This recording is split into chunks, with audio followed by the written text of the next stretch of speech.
Hey YouTube, welcome to a monthly pickup video for May 2012. And before I get into the items that I purchased throughout this month, I do want to do a quick little channel update. Now last month during my monthly pickup video, I did a little giveaway. I had a Prototype 2 double-sided poster. It's a limited edition poster here that I was giving away. And I picked the winner for that. So the lucky winner is Firestorm Monkey. If you're still interested, definitely send me a PM with your address so I can get this out to you as soon as possible. So I'll kick things off with some Skylanders. I did a little Skylander hunting. I went Skylanding this month. I only got two though. But I'm fortunate that I got these two because in my area, these two are like extinct. I can't find them anywhere. But luckily Walmart pulled through. Well, actually this one I got it from GameStop. It's Whamshell. I think he's a newer Skylander, like one of the final wave Skylanders. He's a water Skylander. And I also got an adventure pack. I got the Empire of Ice adventure pack, which comes with Slam Bam, who looks really cool. So I'm going to open these up and use these characters and try the new level out. I think I need 2 more adventure packs for that to be complete. But I'm really excited about getting these Skylanders and trying them out in the game. And also Skylanders Giants, which is supposed to be coming out later this year. I know I'm part of the problem. Activision probably loves me. But I think Skylanders are pretty cool. Moving on to the games that I picked up this month. Now, the first title I picked up is for the PSP. And those of you that are in the United States, I'm not sure about Canada, but in the United States, all of the GameStops that carry PSP, PS2, and GameCube games, they're all on sale. So it's all buy 2, get 1 free. And I'm hearing that in a few weeks, it's going to go to buy 2, get 2 free because they're trying to get rid of PSP and PS2 and GameCube games. So I bought my son 2 PSP games, and I got one that I've been looking for a while now. It's Hexy's Force. And I'm really excited that I had this in my collection finally. I could never find this at my local GameStops. Even when it was new, it just was never there. And I was just browsing through the PSP section and I saw this used. So I was like, that's awesome. This is a title that I've wanted for a while, but I forgot all about it. And it was recently that Games of War did his PSP buyer's guide video on some of the great RPG titles that are available on the PSP, and it totally made me think about this game again. So who knows when I'm going to get around to this game, but I definitely want to try it out because it looks very interesting. Mortal Kombat for the PlayStation Vita. Now, I'm going to go out on a limb here and say that this is the best fighting game I have ever played on a portable system. Ever. This game is fantastic. I was really impressed with the console versions. I picked up the Xbox 360 version when it was released last year, and I had a blast with it. And I'm not good at fighters at all. Like, I stink at fighting games. But I really enjoyed this game. You know, I love the characters in it. Just brought back a lot of memories. I love the way that the game was presented through the story mode. That was awesome. This game is just as good as the console version. The character models don't look as good. The textures are a little blah, but the environments look amazing. They're nicely detailed. The story mode is still all there. Cool thing about this version, this Vita version, is that it has the DLC. So it has Freddy Krueger, it has Kratos, which was awesome because I got the 360 version. I didn't get a chance to play Kratos because I didn't get the PS3 version, and Kratos was exclusive to that. So having Freddy Krueger and Kratos in my hands, just playing, it's sweet. I've been spending a lot of time with the Challenge Tower. That's why I haven't progressed that much in the story. I've been playing a lot of the Challenge Tower, and I haven't even tried out the multiplayer. But this is great. It's ace. I mean, it's a really good fighting game. I highly recommend it. Disgaea 3, Absence of Detention. Now, this is still sealed up, and the crazy thing is that, I don't know if you guys know this or not, but I am just horrible at strategy or tactical RPGs. it's been my downfall for the longest time, but it's been a genre that I've really wanted to get into. And someone recommended this game to me. They said it's easy to get into. I don't know if I believe that so much. I've always thought that the Disgaea series was just a little overwhelming. There was just a lot to do. And people apparently spend hundreds of hours in these games. So I'm looking forward to trying this out and getting being more familiar with the genre. I heard it's hilarious. I mean, the narrative is just great and the characters are pretty cool. So I definitely want to get into this. If any of you guys are strategy RPG buffs out there and you can recommend me you know, an easy strategy RPG that I can get into to kind of get my feet wet into the genre, that would be awesome. Resistance Burning Skies. Now this just came out. I'm halfway through the campaign and I don't want to talk about it too much because I plan on doing a video review for it.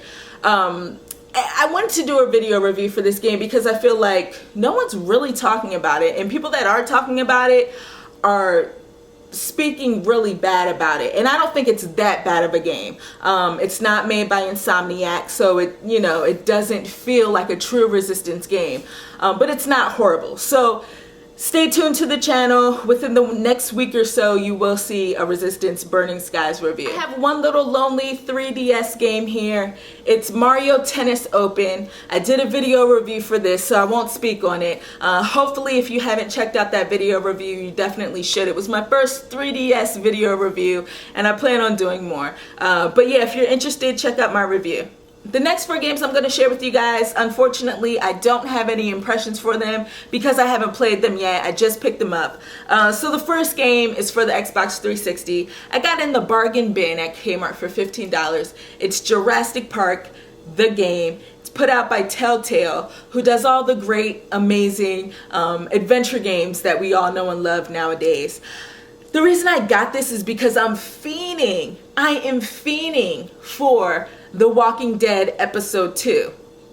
I loved The Walking Dead Episode 1. I thought it just blew my mind. I couldn't believe that game was so amazing. I know this game isn't as good as The Walking Dead Episode 1 was, but I guess it has some similar aspects to it.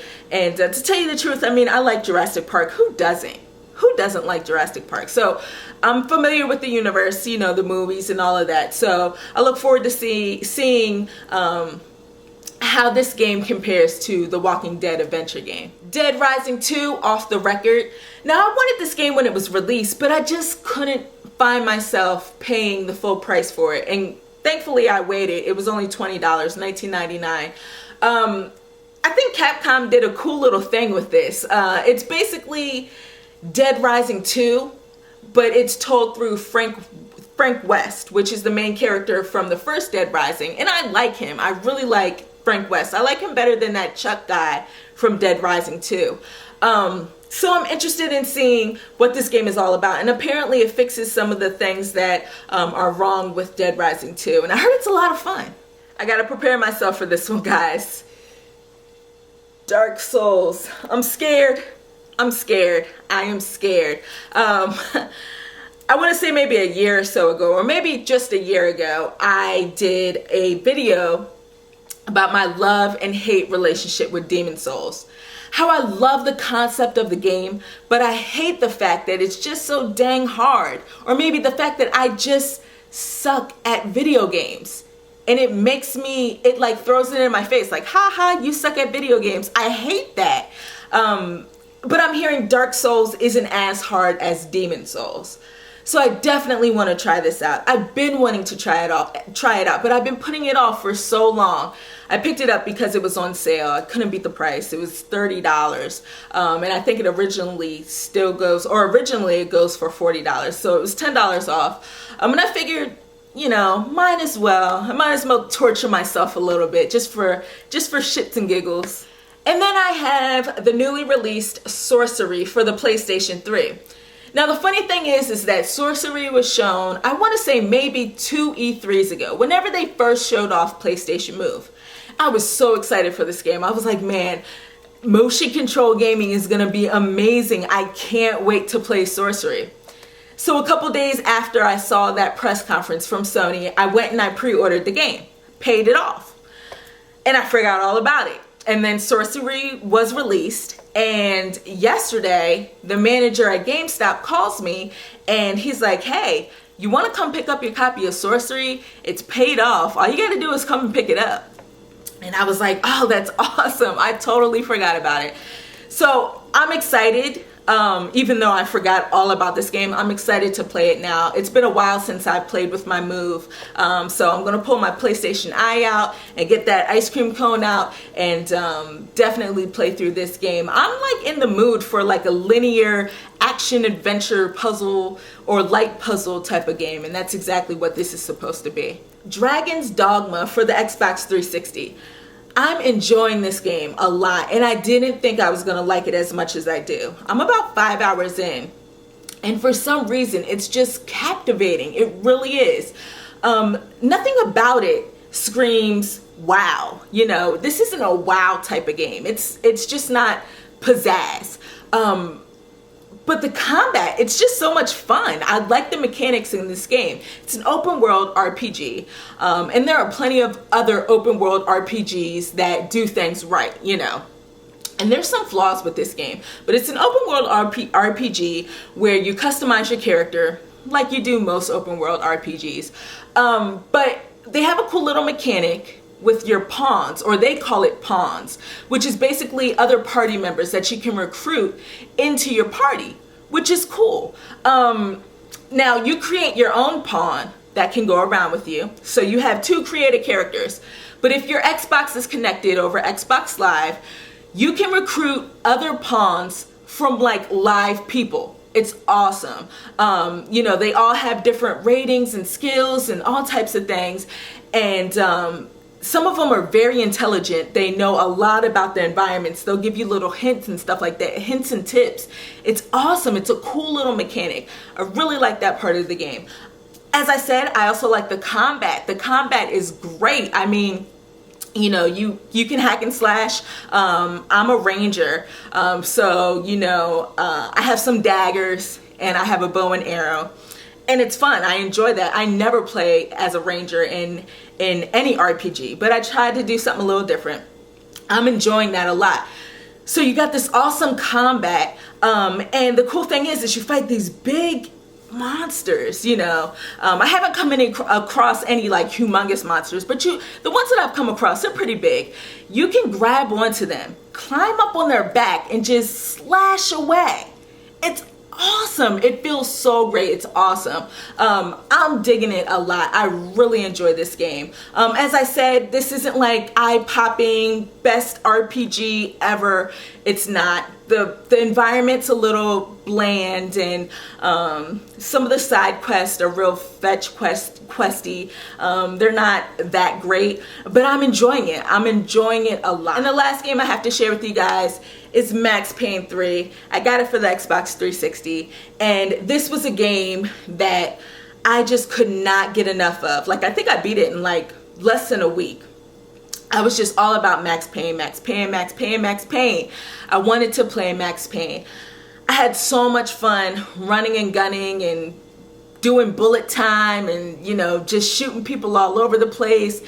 Oh, it was so great. He's a hot mess in Max Payne 3. Max Payne is a hot mess, okay? He really is. But I enjoyed it. I really enjoyed it. I enjoyed the way the story was presented, even though at times the little visual filters that they put throughout the cutscenes was kind of annoying. I got a little annoyed with that. It was kind of hard to follow sometimes because the camera would be real shaky, and then you got that visual filter. It wasn't the best.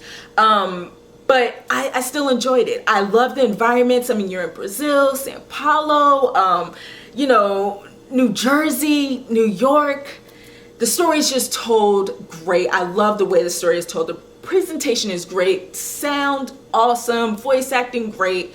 I had a few little minor problems with the shooting at times. But overall, it was an awesome ride. And I even like the multiplayer. The multiplayer has a few little problems, but it's fun. It's fun. I haven't spent that much time with it, but what I've played of it, it's actually pretty fun. So I don't know. Some people either love this game or they hate it.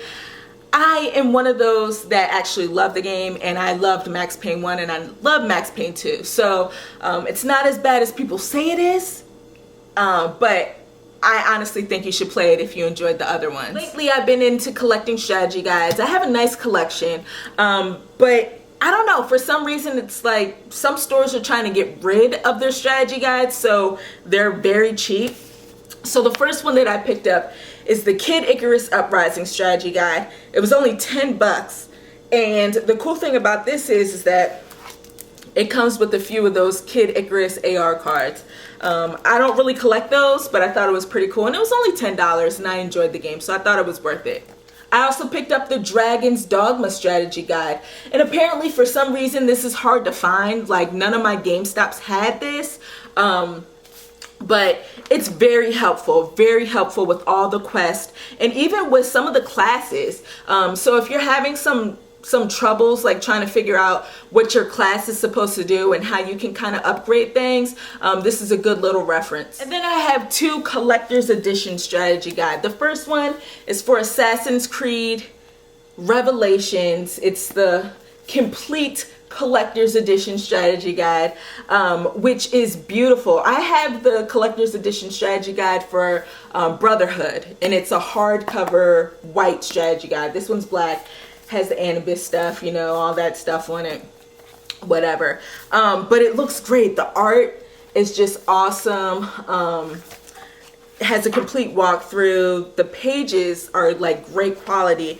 It even comes with some of these little map posters, which is pretty cool. I'm never going to use that, but I don't know. I'm a fan of the Assassin's Creed series, so I try to get the strategy guides whenever the games are released, and I missed out on it. This was actually on sale for $15, or I don't know if it was on sale, but it was marked down to $15, so definitely wasn't going to pass that up. And the last strategy guide that I have is probably the strategy guide that I'm going to use the most. It's Dark Souls. It's the hardcover strategy guide. It says it's the official, if you guys can see that, it's the official strategy guide.